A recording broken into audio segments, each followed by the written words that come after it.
It would be nice. Okay, so I was on the set, and everyone was talking about this show and calling it historical fan fiction, which I thought was actually kind of cool.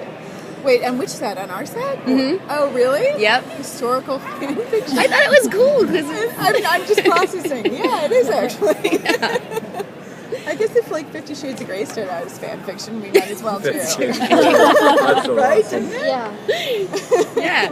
So, so talk a little bit about how fun it is to sort of take license with this kind of stuff. I think it's really fun. I felt like it. You know, if you take a girl who's engaged as a teenager and she goes to, she is raised in a foreign land at a court with Catherine de Medici as your future mother-in-law, and you get to bring your friends there. It felt like, you know, there was just a lot of latitude to tell a kind of stories that I was interested in telling, which is, you know, that had sort of high stakes, that you could lose your head literally by losing your head sort of sexually or romantically. It really, there was one, you just kind of take one misstep and everything could, you know, turn terrible.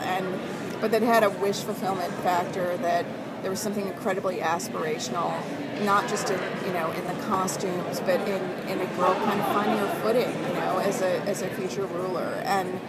And then it lent itself to a romantic triangle. And, you know, any castle has a rumor of being haunted. Every castle we filmed in Ireland, I was told, was haunted in very graphic ways, all of which I believed. And there were bats flying around, and honestly. And so it just felt like it was the right kind of hybrid at the right time.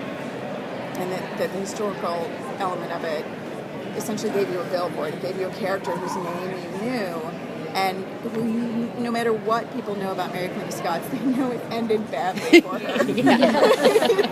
It did, and you know, but she lived until she was 40, and at least it was a quick end. You know, a lot of people died slowly in their 20s. So, can you talk a little bit about the choice to introduce the supernatural or maybe supernatural element? Yeah, it's what I wanted to write, honestly, and I felt like it was a time of great superstition and much barbarism, and but sort of a magical realism that, you know, the fact that Nostradamus was at court, and he was at court as a seer and a prophet, and so the people of that time believed in magic, and it gave the show. To me, it gives it kind of an undertow of excitement and dread that I felt like added a mythology and a stakes that kept me interested in writing it from one episode to the next, and I felt like it would keep the audience interested as well. Give it a mystery. You know, we're all referring to the Nostradamus as Hunky Nostradamus, right? I was just saying that, you know, they were talking about shipping when we were on the stage, on the panel, and what I just read was the Nostra Adonis, was what I read. Ooh, I like it better. I just read that. No, I think he's super hunky. You're going to see a lot of them. So we want to thank you for that. No, you're welcome. You're welcome. So are there any other historical figures that we're going to see come in? Yeah, I think eventually we'll get to Elizabeth. You'll get to Mary's mother at some point, Rita Gies. You know, we'll move them in and out, but we need the time to get there. You won't see them probably in the first handful, but they're referred to, they're around. We hear about other people rising to power, and you know, every time I think the name Elizabeth comes up, you see Mary do a little shiver. You know, she knows. And I'm sure if I were doing Elizabeth right now, if the name Mary Queen of Scots came up, I would do the same thing for her character. So That's awesome. So obviously, there's already been a few liberties taken with the story, which is awesome. yeah. Do you have, besides maybe the way she does and the fact that Frances will eventually die, do you have certain things that you feel are kind of gospel that you have to stick to? Yeah, or I will do. I everything feel like those big tentpole moments in the course of her life and in the course of history they're turns that we'll make.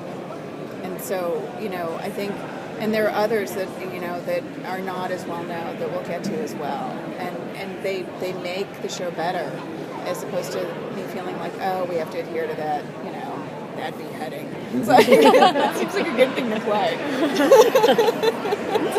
A young widow seems like a good thing to play, you know? Well, the ladies in waiting are really interesting, and so we got to talk to them on set a little bit. But so, like, you're starting to see them sort of split into specific personalities in the pilot. But are they really going to take off in completely different directions? Or? I mean, you get hints of who they are in the pilot, and they'll make surprising turns over the course of their life at court. I think, one of the characters will become disenfranchised, and see the hierarchy of the times and realize just the injustice of it, and that will cause her to make a huge mistake. And it's probably not the best thing to sleep with a king when his wife is Catherine de Medici. He has a lifelong powerful mistress. And I think that because Mary and Francis are, there's something incredibly flawed in the architecture of their engagement, that it'll break apart at some points, and maybe not the best thing to bring your prettiest friends to court. How deep are we going to get into Diane de Poitiers? Because she's fascinating. She is fascinating. She's there. She's at court, and it's such a big cast. We have just an embarrassment of riches, I think, with the actors on it, and so we're taking our time really telling the story of Mary and Francis, and Sebastian, and the king and the queen, and them vying for power, and the rise of Elizabeth, not to mention the genre. So there's so much to choose from that we'll get to everything eventually, but it's not necessarily front-loaded. CW so often has all of these great product integrations, which I imagine you can't really do. Yeah, she's said it. There's not going to be a tablet device going on. I don't get those memos. No. It's true. But has there been any pressure from on high at all to find some ways to there subtly hasn't. Do a fashion line that they can then sell? I don't know. No, there hasn't, and there really hasn't. I think there are designers that we've chased because we want to use their things in the show, but no, we haven't had any of that. I haven't gotten any of the emails that I've gotten on every other show. Could you play the proposal scene in an SUV? None of that happens. It just doesn't happen. But I think we're trying to do it to sort of get the high-end designers interested in us, and it's surprising. We've gone after a couple of, I won't say their names, but sort of, to me, stuff that I would spend money on, that's like a $200 item, and some of those companies, they're such big companies that we haven't been able to get through the door, and then all of a sudden we'll hear Chanel called. So it's kind of amazing. And the clothes are amazing. The clothes are amazing, and it's Meredith Wentworth-Pollock who does the clothes, and she did Gossip Girl, and she did Heart of Dixie, and she's a genius, and just the loveliest person ever, and so collaborative. She's great. I just texted her over there and said, I found a belt, can I buy it? And I was like, how tiny does it have to be? And she said, tiny. So, because it's not right for us. Now, what do you see as the show is going forward to the next season?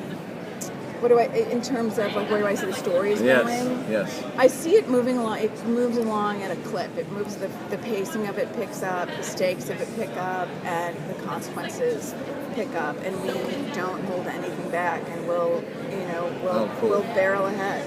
Just barrel ahead. There's lots of places to go, including Scotland. How about period dramas? I guess this time period. Mary Kay of Scots kind of least frequently.